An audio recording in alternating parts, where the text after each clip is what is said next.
قیامت کے قریب زمین سے ایک جانور نکلے گا جو انسانوں سے بات کرے گا۔ بسم اللہ الرحمن الرحیم۔ السلام علیکم۔ پاکستان کے ایک مقرر صاحب نے اپنی تقریر میں یہ کہہ دیا، دابۃ الارض یعنی جس کا حدیث میں ذکر ہے قیامت کے قریب زمین سے ایک جانور نکلے گا جو انسانوں سے بات کرے گا، وہ جانور کوئی اور نہیں۔ مقرر صاحب کہتے ہیں کہ یہ قوم سمود کی اونٹنی ہی ہوگی جو صالح علیہ السلام کے معجزے کے طور پر پہاڑوں سے نکلی تھی۔ مقرر صاحب نے کہا، یہ اونٹنی سعودی کی پہاڑیوں سے نکلے گی۔ مقرر صاحب کی بات کتنی صحیح ہے، بس 5 منٹ کی ویڈیو میں آپ پر کھول دیتا ہوں۔ پہلے ہم قوم سمود اور اونٹنی کا پورا واقعہ قرآن حدیث سے سمجھ لے۔ قوم سمود کا شمار بھی عرب کی قدیم ترین قوموں میں ہوتا ہے۔ تاریخ انسانی کی سب سے زیادہ طاقتور قوم عاد کے بعد سب سے مشہور قوم یہی قوم سمود تھی۔ ان کی بستی ویسٹرن عرب کے علاقے میں تھی جو آج بھی مدائن صالح کے نام سے مشہور ہے۔ وہاں اب بھی اچھی خاصی تعداد میں وہ عمارتیں پائی جاتی ہیں جو قوم سمود نے پہاڑوں کو تراش کر بنائی تھی۔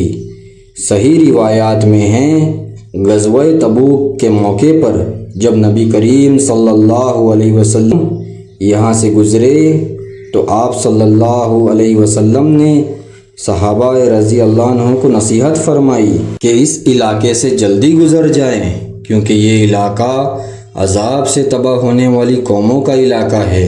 اور اس مقام پر رسول صلی اللہ علیہ وسلم نے ایک کنویں کی نشاندہی کر کے بتایا کہ یہی وہ کنواں ہے جس سے صالح علیہ السلام کی اونٹنی پانی پیا کرتی تھی۔ یہ کنواں اب بھی موجود ہے مگر خشک ہو چکا ہے۔ بعض ہسٹورین نے لکھا ہے کہ جس پہاڑی سے وہ اونٹنی معجزے کے طور پر نکلی تھی اس پہاڑی میں اب تک سوراخ موجود ہے۔ آج بھی سعودی میں موجود یہ تاریخی علاقہ دیکھ سکتے ہیں کس طرح قوم سمود نے لال پہاڑوں کو چیر کر بستی بسائی تھی اور انہی پہاڑوں سے گھر تعمیر کیے تھے جو آج تک دیکھنے والوں کی آنکھیں چوندیا دیتے ہیں۔ حضرت صالح علیہ السلام نے بھی باقی نبیوں کی طرح اپنی اس قوم کو ایک اللہ کی طرف بلایا یعنی توحید کی دعوت دی، لیکن قوم نے یہ کہتے ہوئے انکار کر دیا، اگر تم واقعی میں سچے ہو تو کوئی نشانی یا معجزہ لے آؤ جسے دیکھ کر ہم ایمان لے آئیں۔ اچانک چٹان پھٹی اور اس میں سے ایک اونٹنی نکل آئی۔ پھر صالح علیہ السلام نے اپنی قوم سے فرمایا، اے میری قوم، یہ اللہ کی اونٹنی ہے جو تمہارے لیے ایک معجزہ ہے۔ اب تم اسے اللہ کی زمین میں چھوڑ دو اور اسے کسی طرح کی تکلیف نہیں دینا ورنہ فوراً تمہیں عذاب پکڑ لے گا۔ اونٹنی اور اس کا چھوٹا سا بچہ سارا دن نخلستان میں چرتے رہتے۔ قوم اونٹنی کا دودھ پیتی پیٹ بھر کر، لیکن وہ کم نہ ہوتا۔ حضرت صالح علیہ السلام نے کنویں کے پانی کو بھی تقسیم کر دیا تھا۔ ایک دن قوم پانی پیتی اور ایک دن اونٹنی، کیونکہ قوم کی ہی فرمائش پر اللہ نے بطور آزمائش اونٹنی کو بھیجا تھا، اس لیے قوم پر کچھ پابندیاں بھی لگا دی کہ تم نے ایمان لانے کے لیے نشانی مانگی، ہم نشانیوں کے ساتھ آزمائش بھی ڈالتے ہیں۔ لیکن قوم کو اونٹنی کی موجودگی کھٹکنے لگی۔ اونٹنی کا دن بھر آزادی سے گھومنا پھرنا چرنا قوم کے لیے پریشان کن تھا، چنانچہ شیطان کے اکسانے پر انہوں نے اونٹنی کو جان سے مارنے کا فیصلہ کر لیا۔ قوم کے سرداروں نے یہ کام 2 حسین ترین عورتوں کو سونپا۔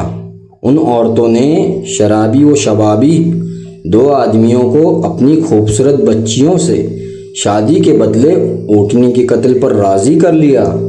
ظالموں نے اونٹنی کی کانچیں کاٹ ڈالی۔